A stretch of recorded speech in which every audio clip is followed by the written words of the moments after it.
Should Christians have life insurance? It's definitely not a lack of faith.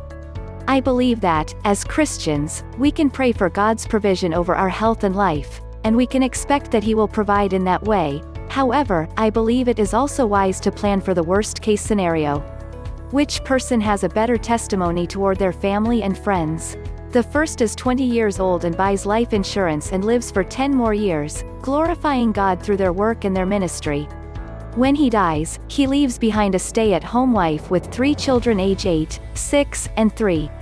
She is able to continue taking care of her children at home and is not forced to go to work until she has had time to put her affairs in order and find a decent job.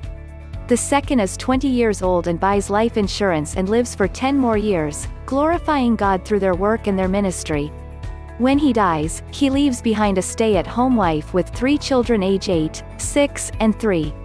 After the first Friday after his death, the family's income drops from $50,000 per year to $0 per year.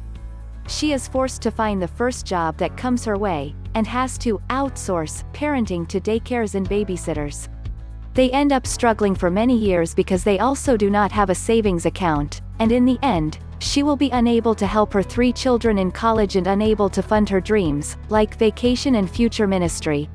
Clearly, the first husband not only has a better testimony, but his wife and family are taken care of. I see no spiritual or scriptural reason why a Christian family with 1 or more children should not have life insurance. I always thought it was odd when I met someone who was religious that they felt they didn't need life insurance because God would take care of them. I recall one meeting I had with a couple. The husband indicated that God would take care of them and didn't understand why he needed life insurance. I decided to tell them a story about the guy who was at home before a flood was going to flood the valley he was in. The sheriff came by and said, "You better leave, the valley is going to flood." He told the sheriff he was fine because God would take care of him. After some of the flooding started, a boat came by and the guy in the boat said, "You better get in or the flood waters are going to drown you soon." He told the guy in the boat, "That's okay.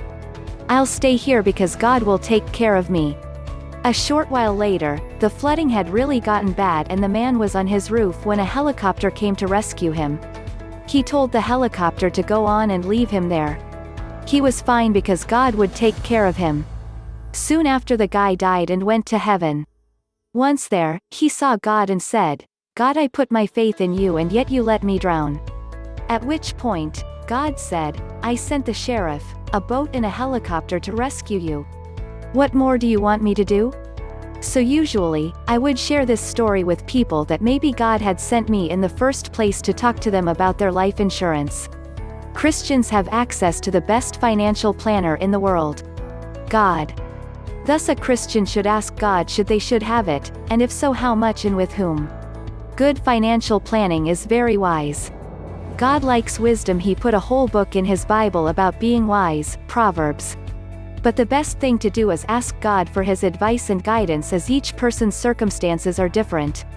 A Christian's life changes from time to time. Life insurance is most likely a good idea if you have persons to support, such as a wife and children. But there are many Christians who don't normally need life insurance. For example, single persons, or persons who no longer have children and their spouse is working. In such circumstances, life insurance might be a waste of money. So to sum up, it depends on what God has told them to do. It can be very wise, or a waste of money. It is faith to hear God and then follow his direction.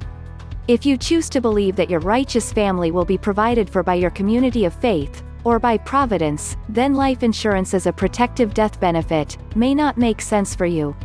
Both of these views have been presented to me by devout Christians and Muslims as explanations for declining the opportunity to purchase life insurance.